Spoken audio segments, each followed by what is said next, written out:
কোরআন পড়ো, কোরআনের কত দাম, কোরআনের কত মূল্য। এ জাতি যদি জানতো কোরআন কাকে বলে, কোরআন কি জিনিস। ও যুবক, নিজের জীবনটা গড়ে যেত, মনটা গড়ে যেত, মনটা ভালো হয়ে যেত, জীবনটা ভালো হয়ে যেত রে যুবক। কেন কোরআন পড়বা না? কেন তুমি নামাজ পড়বা না? তুমি কি জানো আল্লাহ নবী, বিশ্ব নবী, দয়া নবী, রহমাতুল লিল আলামিন, প্যারা হাবিব দুনিয়া থেকে যেদিন বিদায় হয়ে যাবে, বিদায় লগ্নে প্রচন্ড বুকে ব্যথা, প্রচন্ড যন্ত্রণা আল্লাহর নবী সহ্য করতে পারে না। হঠাৎ করে মা আয়েশাকে বললেন, আয়েশা এটা কোন টাইম? বলে নবী গো এটা আসরের টাইম। বলে আয়েশা আমার মাথা একটু মসজিদ নববীর দিকে উঁচু করে দাও। বিশ্ব নবীর মাথাটা উঁচু করা হলো। আল্লাহ নবী নবী দৃশ্যখানা তিনি দেখলেন, সাহাবা একরামরা মসজিদে লোড হয়ে বসে আছে, কেউ কিন্তু নামাজ পড়ে না, আল্লাহ নবীর অপেক্ষায় আছে। সমস্ত সাহাবারা তিনারা চিন্তায় পড়ে গেলেন, নবী কি আর আসতে পারবেন না? নবীজি যখন যেতে পারলেন না, হযরতে আবু বকর রাদিয়াল্লাহু তাআলা আনহুর ইমামতিতে সমস্ত সাহাবারা নামাজ পড়ে নিলেন। নামাজ হয়ে গেল। হযরতে আবু বকর সিদ্দিক রাদিয়াল্লাহু তাআলা আনহু তিনি গাউমও করে কাঁদতে শুরু করে দিলেন। বিশ্ব নবীর সাহাবা হযরতে আবু বকর যখন মসজিদে নববীতে কাঁদতে শুরু করে দিলেন, সমস্ত সাহাবারা বলে, ও আবু বকর তুমি কান্না করো কেন? হযরত ওমর বলে, আবু বকর তুমি কান্না করো কেন? হযরত আলী, উসমান তারা বলে কান্না করো কেন? হযরত আবু বকর বলল, নবীর সাহাবারা শোনো, আমি বুঝতে পেরেছি আমরা নবীজির পিছনে নামাজ থেকে মাহরুম হয়ে গেলাম, আমরা আর মনে হয় নবীজির পিছনে নামাজ পড়তে পাবো না।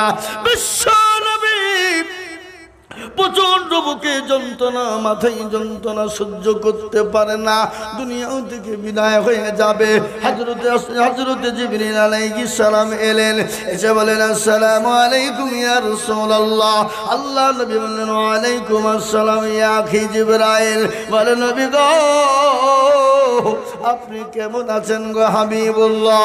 আল্লাহ নবী বললেন, আমি মোটেও ভালো নাই। বলে নবীজি আজ আপনার কাছে একজন নতুন সাপ ফেরেশতা এনেছি।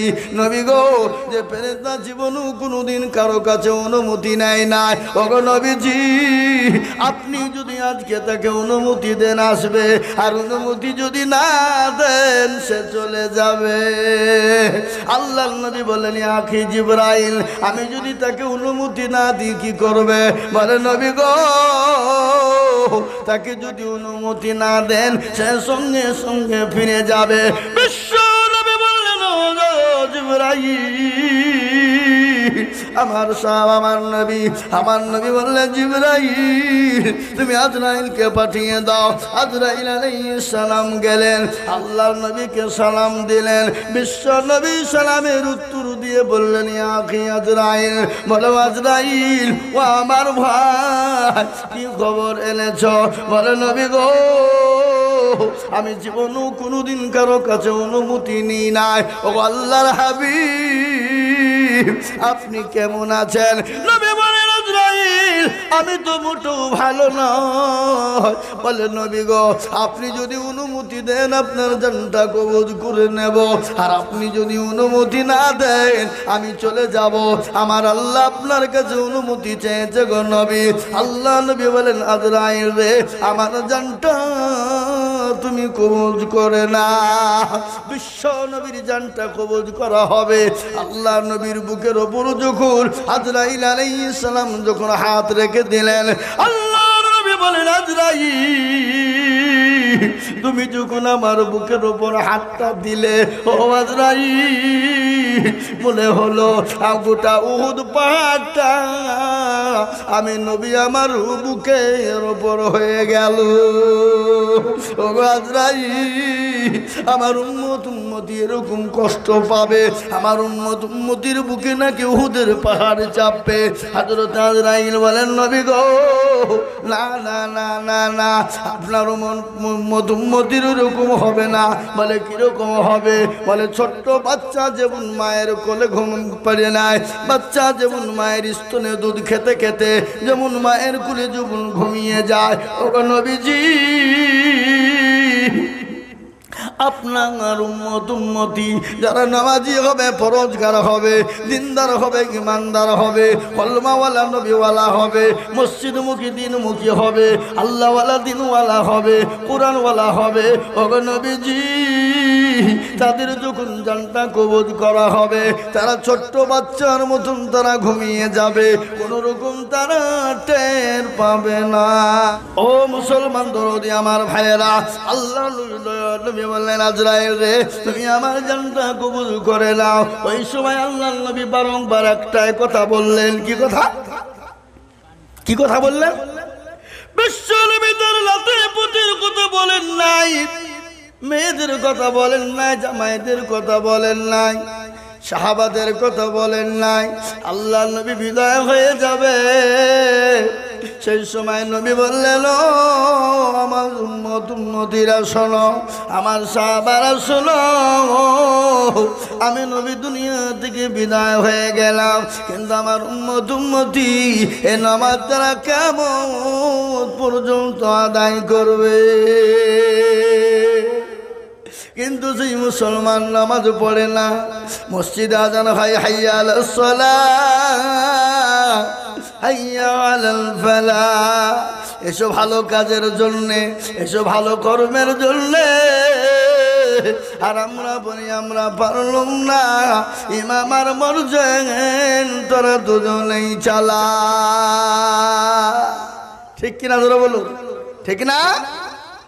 ও মুসলমান, কান করে শুনে নাও, এ নামাজ কায়েম করতে গিয়ে নবী আমার তায়েফের ময়দানে রক্ত দিলেন, ওদের প্রান্তে মার খেলেন, বদরের প্রান্তে মার খেলেন, নিজের জন্মভূমি ত্যাগ করে মক্কা ছেড়ে মদিনায় গেলেন। গিয়ে ছাড়া যায় নাই? জোরে বলুন, গিয়ে ছাড়া যায় নাই? একটা নাই, দুটি নাই, 13টি বছর ধরে আমার নবীর ওপর নির্যাতন হয়ে গেল। নবীর ওপর নির্যাতন স্টিম রুলার মক্কার জমিনে চলল। আল্লাহ বলেন, নবী গো হাবিবুল্লাহ, ও আল্লাহর রাসূল, আপনি মক্কা জমিনে থাকবেন না, আপনার জন্য মক্কার জমিন নিরাপদ শহর নয়। কোথায় যাব? কোন জায়গায় যাব? বিশ্ব নবীকে আল্লাহ বলেন, নবী গো আপনি মক্কা ছেড়ে মদিনার পথে চলে যান। আল্লাহ নবী মক্কা ছেড়ে মদিনার পথে চলে গেলেন। এ বাবা কতলা ছেড়ে নাই? আজ নবী গো আমার বানায়া বাজার হিজরত করিয়া চলেন মদিনায়। আজ নবী গো আমার ঘরায়া বাজার শুয়ে আছে সোনার মদিনা। আব্দুল্লাহ পৃষ্ঠপথে মায়া মেনুর করবে এতে জন্ম নিলেন নবী মক্কাতে। আজ নবী গো আমার ঘরায়া বাজার হিজরত করিয়া চলেন মদিনায়। আজ নবী গো আমার বানায়া বাজার শুয়ে আছে সোনার মদিনায়। নবী বলে হযরত আলী আছে বিছানা খালি, নবী বলে হযরত আলী আছে বিছানা খালি, আমার বিছানায় শুয়ে যাও। আজ নবী গো আমার ঘরায়া বাজার হিজরত করিয়া চলেন মদিনায়।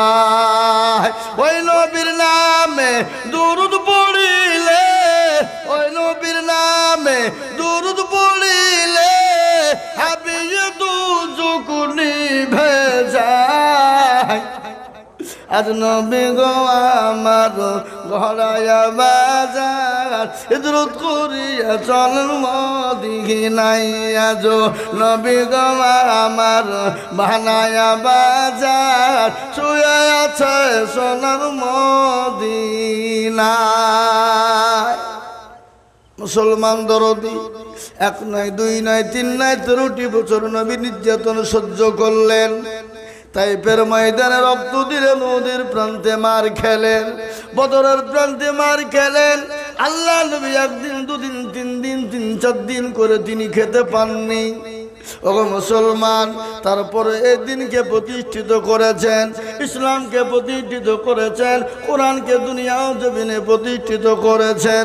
আমি বলবো রামপুরের মুসলমানেরা, ও হাওড়া জেলার মুসলমানেরা, উলুবাড়িয়ার মুসলমানেরা, একটা লোক হাত উঁচু করে আপনি আমাকে দেখিয়ে দিয়ে বলুন, বলে হুজুর গো,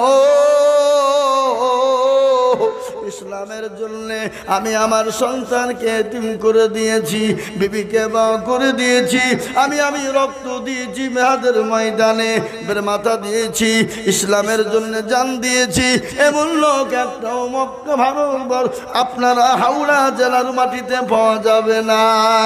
যাবে যারা বলুন যাবে।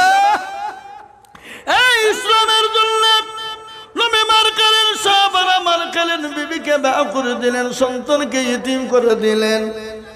সাহাবাদের ভিতরে তারা নিজের জীবনের পরোয়া করেনি, নিজের জানের পরোয়া করেনি, বিবির মায়া করেনি, সন্তানের কোনো মায়া করেনি, তাদের নিজের জীবনের সমস্ত মাল সম্পদের কোনো মায়া করেনি।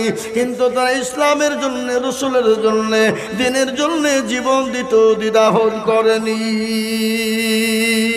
সুবহানাল্লাহ বলুন। হাদিসের মধ্যে নবী বললেন, লা ইউমিনু আহাদুকুম হাত্তা আকুনা হাব্বা ইলাই মিন ওয়ালিদিহি ওয়া ওয়ালাদিহি ওয়ান নাসি আজমাইন, মুত্তাফাকুন আলাইহি। ওই ব্যক্তি ইমানদার, পরহেজগার, দিনদার, আল্লাহওয়ালা, কোরআনওয়ালা, যে তার নিজের জীবনের থেকে, বিবি বাচ্চা ছেলে মেয়ের থেকে আল্লাহ তার রসুলকে নিজের সব থেকে বেশি ভালোবাসবে। এ ভাই, আমরা নিজের জীবনের থেকে আল্লাহ তার রসুলকে ভালোবাসবো ইনশাআল্লাহ? একটু হাত উঁচু করে দিয়ে বলুন দেখি ইনশাআল্লাহ। অনেকেই তুল্য, ওরা মনে মনে করছে যে তুল্য হয়তো বিপদ হয়ে যাবে। এ বাবা, হাত তোলা কি ফরজ না সুন্নত না ওয়াজিব না নফল? অনেকেই তুল্য না ভয়ে, যে বাইচান যদি তুলতে গিয়ে যদি বিপদ হয়ে যায়। এ বাবা, যারা হাত তুললো তারা জিতল, যারা তুলল না কি হলো? কি হলো? কথা বলে না কেন? হেরে গেল। তো এই রামপুরের মানুষ তো বড় চালাক, ওরা মনে করছে মৌলবি দেখতে পাবে না, কিন্তু যেটা কেউ দেখে না সেটা দেখে কে? যেটা কেউ জানে না সেটা জানে কে? যেটা কেউ বুঝে না সেটা বুঝে কে? সবাই বলে আমি ভালো, আমি জানি কি আমার মনের গোপন খবর জানে আল্লাহজি। আলোতে আধারে নির্জনেতে কোথা কি করেছ তুমি সব জানে সে। তাহারি চোখেতে কেউ যাবে না ফাঁকি, আমি জানি কি সকলের কাছে ফাঁকি দেওয়া যাবে, কিন্তু আমার আল্লাহর কাছে ফাঁকি দেওয়া যাবে না। সকলের সঙ্গে চালাকি চলবে, কিন্তু আমার আল্লাহর সঙ্গে কোনো রকম চালাকি চলবে না। যেটা কেউ দেখতে পায় না, আমার আল্লাহ সেটা তিনি দেখতে পান কিনা ধরে বলুন। তাই মুসলমান দরদি, পৃথিবীর জমিনে জীবনের সব থেকে নবীকে বেশি ভালোবাসতে হবে, আল্লাহকে বেশি ভালোবাসতে হবে। যদি আপনি ভালোবাসতে না পারেন, প্রকৃতির মুমিন হতে পারবেন না, মুত্তাকিন হতে পারবেন না, ইমানদার হতে পারবেন না। আর আপনি যদি ইমানদার না হয়ে, কলমাওয়ালা না হয়ে, আল্লাহওয়ালা না হয়ে যদি আপনি কবরে যান তো কি হবে? কথা কন না কেন? আমাদের দেশের মুখ্যমন্ত্রী, আমাদের দেশের প্রধানমন্ত্রী কলিমুদ্দিন সলিমুদ্দিন, এরা বাঁচাবে নাকি? কথা কয় না? নেতা এমপি এমএলএ বাঁচাবে নাকি? আজকে যাদের পিছনে তেল দিতে দিতে দিতে দিতে জীবনটা দিয়ে দিলেন, তেল বুঝেন তো নাকি? আমরা তো বিড়ির গুলাম, বিড়ি। আপনাদের দেশের লোক মনে বিড়ি খায় না? বিড়ি সিগারেট, সিগারেট বিড়ি খায় না, সিগারেট খায়, সুদ খায় না, ইন্টারেস্ট খায়। বুঝলেন না? বিড়ি খায় না, সিগারেট খায়, কিন্তু সুদ খায় না, ইন্টারেস্ট খায়। ইন্টারেস্ট কি? সুদটা হলো খারাপ ভাষা নাকি, আর ইন্টারেস্টটা ভদ্র ভাষা নাকি? বুঝছেন আপনারা? ইন্টারেস্ট বুঝেন তো নাকি? এখন তো আমাদের দিকে সুদ আর বলছে না, এখন ইন্টারেস্ট। আরে মুসলমানদের ভিতরে সুদ, ঘুষ, মদ, জুয়া আছে না নাই? কথা কয় না? সুদ, ঘুষ, মদ, জুয়া, জেনা, ব্যভিচার মুসলমানদের ভিতরে আছে না নাই? এই যে কাজগুলা বললাম, এগুলা বলুন ভালো কাজ না খারাপ কাজ? আর এই কাজগুলা যেখানে বেশি হবে, আল্লাহ সেখানে দুনিয়াটাকে সেখানটাকে ধ্বংস করে দেবে। আমাদেরকে পর্যন্ত বকিয়ে গলা ভাঙিয়ে ফেলিল নাকি? আচ্ছা বলুন তো, আমি আপনাদেরকে বলতে বলছি, এতে আপনারা বেজার না খুশি? বেজার হননি তো? না বেজার হলে আবার গোলমাল হয়ে যাবে, নাকি হবে না? হবে না। আপনি প্রত্যেকটা কথাই কথাই আল্লাহর শুকরিয়া করবেন। এক একটা শুকরিয়ার বদলা আল্লাহ এক একটা করে নেকি দিয়ে দেবে। ও মুসলমান গো, আল্লাহ ওয়ালা দিনওয়ালা এবার ওয়ালারা সাহাবারা নবীকে কতটা ভালোবেসেছিলেন। মোতার প্রান্তে যাদের ঘোষণা হয়ে গেল, মোতার প্রান্তে রোমান সৈন্যর সঙ্গে যুদ্ধ ঘোষণা হয়ে গেল। নবীর সাহাবারা নবীকে কতটা ভালোবেসেছিলেন তাই তার একটু বসু নাই। বিশ্ব নবীর মোতার প্রান্তে রোমান সৈন্যর সঙ্গে যুদ্ধ ঘোষণা হয়ে গেল। লক্ষ লক্ষ কাফেরের মোকাবিলা করবে, কিন্তু সেই যাদের ময়দানে নবীজি তিনজনকে সেনাপতি তৈরি করলেন। কয়জনকে জোরে বলুন? তিনজনকে। কিন্তু যাদের ময়দানে সেনাপতি কয়জন থাকে? একজন। কিন্তু নবীজি সেনাপতি করলেন কয়জন? তিনজন। তার মানে কারো বুঝতে কষ্ট হলো না যে আমরা কেউ বাড়ি আর ফিরব না। এ মুসলমান, এখানে যদি রামপুরের লোককে আপনাদের ইমাম সাহেব, হাফেজ সাহেব যদি বলে, এই ফুলকাচির বাজার যাও, ইসলামের জন্য জীবন চলে যাবে আর ফিরবা না, যাবে? কথা কর না কেন? বলে মৌলবি তুই যা, মরগা, আমি এখন মুরগির ধর্মে মুরগির সাথে শুভ। আর ছেলেকে বলবে যা, বলগা বাপকে বাড়িতে নাই। ছেলে এসে বলছে আব্বা বলল বাড়িতে নাই। কি বললেন? ছেলে এসে বলছে আব্বা বললো যা, বলগা বাড়িতে আব্বা নাই। ধরা বললো না, বললো না। মিথ্যাকে ঢাক, সত্য একটা সত্য ঢাকতে হলে কতটা মিথ্যা বলতে হয়? 1000 মিথ্যা লাগবে, তারপরে একটা সত্যকেও ঢাকা যাবে? যারা বলুন যাবে? যাবে না। কিন্তু নবীজি সেনা প্রধান তৈরি করলেন তিনজনা। রোমান সৈন্যর সঙ্গে যুদ্ধ ঘোষণা হয়ে গেল। কারো বুঝতে কষ্ট হলো না আমরা কেউ আর বাড়ি ফিরব না।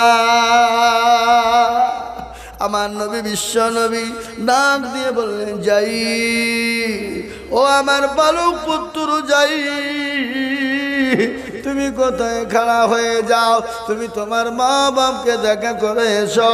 যাইদ বলে, নবী গো, আমার মা বাপকে দেখা করার প্রয়োজন নাই। আমার জননী মায়েশা, তিনি তো ঝুপড়ি ঘর থেকে শুনছেন। আপনি আমার পিতা, আপনি আমার সামনে রয়েছে, আমার কাউকে বলার কোনো প্রয়োজন বোধ না।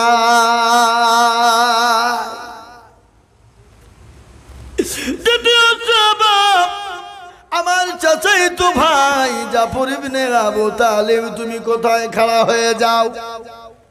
হযরতে জাফর ইবনে আবু তালিব তিনি বলেন দ্বিতীয় সেনাপতি। তিনি লাব্বাইক সাদিক ইয়া রাসূলুল্লাহ, বলে আমার যতই তুমি জাফর, তুমি তোমার বাড়িতে তুমি বিবি বাচ্চাকে দেখা করে। হযরতে জাফর ইবনে আবু তালেব তিনি বাড়ি চলে গেলেন।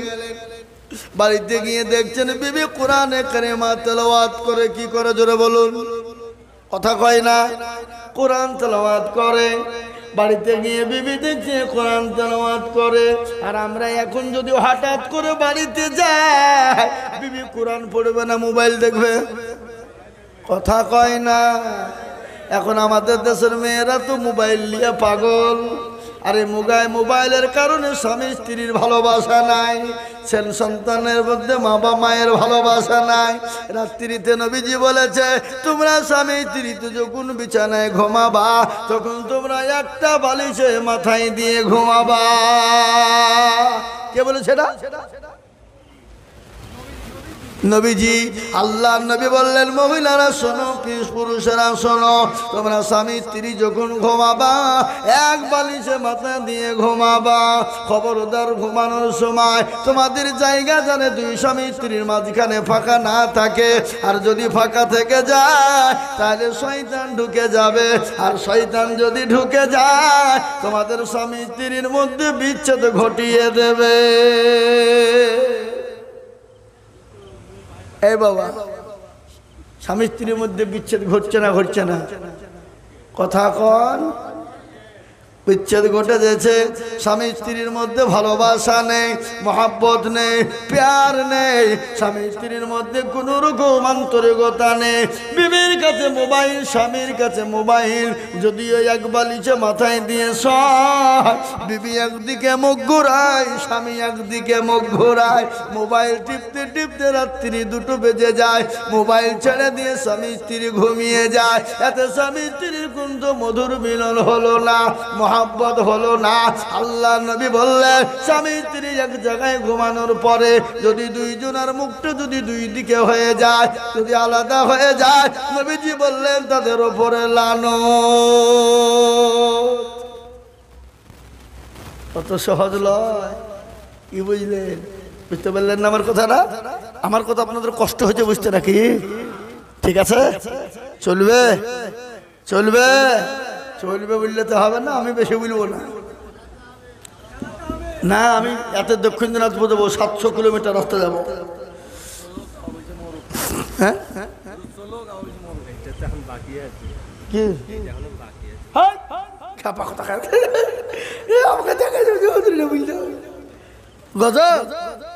হ্যাঁ বলবো বলবো, অবশ্যই বলবো।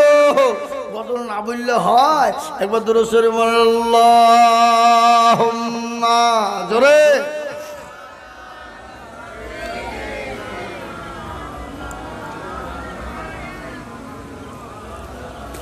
ওয়ালা আলাইহি সাইয়্যিদানা মাওলানা। এই যে দুজন উঠে পালাইছে, এই যে শাহরুখ খান, সলমান খান উঠে পালাইছে। ওরা বাদাম খাওয়ার লেগে বাজারে যাচ্ছে। যাও খাই এসো। ভাইরা আমার, বাবা জীবনটা যেটা বলছিলাম কোনটা? স্বামী স্ত্রীর মহব্বত হবে। আর নবীজি বললেন স্বামী স্ত্রীর মহব্বত আল্লাহর বড় নিয়ামত। যে বাড়িতে স্বামী স্ত্রীর মধ্যে ভালোবাসা নেই, মহব্বত নেই, সে বাড়িটা দুজকে পরিণত হয়ে যায়। আর যে বাড়িতে স্বামী স্ত্রীর মধ্যে ভালোবাসা মহব্বত আছে, সে বাড়িটা জান্নাতের বাগিচা হয়ে যায়। স্বামীর মহব্বত, বিবির মহব্বত। আল্লাহ নবীর বিবি মা আয়েশা রাদিয়াল্লাহু তাআলা আনহা বললেন আমার বাড়িতে খাবার ছিল না, আমার বাড়িতে অর্থ ছিল না, কিন্তু আমার বাড়িতে কোনোদিন কোনো অশান্তি ছিল না। আমার বাড়িটা মহব্বত দিয়ে ভরা ছিল। কিন্তু আপনারা বিবিকে মারবেন না, বিবিকে মারা যাবে না। যারা বিবিকে বিনি অন্যায় বিনি কারণে মারে তারা তো পুরুষ নয়, তারা হলো কাপুরুষ। কি পুরুষ? কাপুরুষ। খবরদার মেয়েদেরকে মেরো না, মেয়েদেরকে গালি দিও না, মেয়েদের গায়ে হাত দিও না, মেয়েদের উপর অত্যাচার করো না, মেয়েদেরকে ভালোবেসো, মা বোনদের মেয়েদেরকে ভালোবাসা দিও। ও মুসলমান, আল্লাহর নবী দয়ার নবী বলে গেলেন, আমার কাছে তিনটে জিনিস বড় প্রিয়, তিনটে জিনিস বড় প্রিয়। তিনটে কি কি জোরে বলুন, কে বলতে পারবেন? একজন বলুন দেখি কে আছে। নবীজির কাছে তিনটে জিনিস বড় প্রিয়। এক নম্বর হলো নামাজ। এক নম্বর নামাজ। আল্লাহ নবী বললেন, আমার কাছে সব থেকে প্রিয় জিনিস হলো নামাজ। দুই নম্বর নবীজির কাছে হলো কি জোরে বলুন? জি, তার বিবি। দুই নম্বর হলো স্ত্রী। দুই নম্বর হলো মেয়েরা, মেয়ে। তিন নম্বর হলো কি জোরে বলুন? সুগন্ধি। আল্লাহ নবীর কাছে তিনটি জিনিস সব থেকে দামি, সব থেকে প্রিয়। এক হলো নামাজ, আর দুই নম্বর হলো মেয়েরা, আর তিন নম্বর হলো সুগন্ধি। আল্লাহ নবী বললেন, খবরদার তোমরা মেয়েদেরকে মেরো না। কেন মেরো না? আল্লাহ নবী বলুন তো, ছেলে বেঁচে ছিল কি? এই কথা বলুন, আল্লাহ নবী ছেলে ছিল? তাহলে মেয়ে ছিল কয়টা? একবার বলুন তো কয়টা? আল্লাহ নবীর মেয়ে ছিল 4টা। কি কি নাম ছিল আপনারা অনেকেই জানেন। ও মুসলমান জননী, আল্লাহ নবী বলেছেন, মেয়েদেরকে মেরো না, মেয়েদেরকে গালি দিও না, মেয়েদের ওপর অত্যাচার করো না, মেয়েদের ওপর গায়ে হাত উঠিও না, মেয়েদেরকে গালি গুলাজ তোমরা করো না, মেয়েদেরকে ভালোবাসো, মেয়েদের ওপর ভালোবাসা দিও, মহব্বত করবা, আল্লাহ রহমত তোমার ওপর রহমত বর্ষণ হবে। কেন গো? আজকে যদি মেয়েরা না হতো, তাহলে পৃথিবীর জমিনে তুমি আমি সে তিনি তৈরি হতো নাকি? আমার মা বোনদের একটা মাসিক হয়, পিরিয়ড হয়, বুঝেন না? বুঝেন না? মাসিক পিরিয়ড হয়, মা বোনদের মাসে মাসে একটা মাসিক পিরিয়ড হয়। এটা আমরা অনেকেই মনে করি খারাপ, এটা খারাপ নয়। ও মুসলমান গো, মা বোনদের যদি মাসে যদি পিরিয়ড এবং মাসিক না হতো, দুনিয়ার জমিনে দুনিয়ার জমিনে রাষ্ট্রপতি থেকে প্রধানমন্ত্রী, মুখ্যমন্ত্রী, স্বরাষ্ট্রমন্ত্রী, আলেম ওলামা, মাস্টার, ডাক্তার, উকিল, জজ, তারা দুনিয়া জমিনে মুখ দেখতে পেত না। কিন্তু ইসলাম কত পরিষ্কার, কত পরিচ্ছন্ন। ইসলামের ভিতরে দোলপটি, মেজরিটি, বেরোটি নাই। ইসলাম পরিষ্কার পরিচ্ছন্ন। ও মুসলমান শুনলেন, আল্লাহু আকবার। ইসলাম কত ভালো। ইসলাম যে অধিকার নারীদেরকে দিয়েছে, এই অধিকার কোনো ধর্ম, কোনো জাতি দিতে পারে না, এবং কিয়ামত পর্যন্ত দিতে পারবে না। ইসলাম কি দিল? মা বোনদের যখন পিরিয়ড হতো, মাসিক হতো, সে জামানায় নারীদেরকে গর্তে রাখা হতো, জঙ্গলে রাখা হতো। আল্লাহ নবী, বিশ্ব নবী, দয়াল নবী নারীদেরকে ওই গর্ত থেকে টেনে তুলে, জঙ্গল থেকে টেনে তুলে এনে রানীর সিংহাসনে বসিয়ে দিয়েছে। সুবহানাল্লাহ বলুন। যে নারীদের মান ছিল না, ইজ্জত ছিল না, সম্মান ছিল না, মেয়েদের পিরিয়ড বা মাসিক হলে মেয়েদেরকে গর্তে কিংবা জঙ্গলে রাখা হতো, সেই নারীদেরকে গর্ত থেকে টেনে তুলে, জঙ্গল থেকে টেনে তুলে এনে আল্লাহ নবী, বিশ্ব নবী নারীদেরকে রানীর সিংহাসনে বসার জায়গা করে দিয়েছেন। কে? জোরে বলুন কে? ইসলাম দিয়েছে, নবী দিয়েছে। এটা বিশ্বের কোনো জাতি দিতে পারেনি, কোনো ধর্ম দিতে পারেনি। কিয়ামত পর্যন্ত কোনো জাতি, কোনো ধর্ম দিতে পারবে না। ইসলাম যে নারীদেরকে অধিকার দিয়েছে, এই অধিকার জীবনেও কোনোদিন কেউ দিতে পারবে না। আজকে গোটা দেশে, গোটা পৃথিবীতে বলছে মুসলমানরা মেয়েদের ওপর অত্যাচার করে, মুসলমানরা মেয়েদের ওপর জুলুম করে, মুসলমানরা মেয়েদের ওপর অত্যাচার জুলুম করে, মারা ধরা করে, মুসলমানরা মেয়েদেরকে বাড়ি থেকে বের করে তালাক দিয়ে দেয়। এই বেয়াদব, ও নিমক হারামের দল, ইসলাম যে নারীদেরকে অধিকার দিয়েছে, এই অধিকার তোরা কেন তোদের বাপরাও কিয়ামত পর্যন্ত দিতে পারবে না। তাই আমি বলবো মায়েরা, আমার বোনেরা, আব্বা জানেরা, ভাইয়েরা, কান করে শুনেলেন। আল্লাহ কোরআনে বললেন, হুন্না লিবাসুল লাকুম ওয়া আনতুম লিবাসুল লাহুন্না।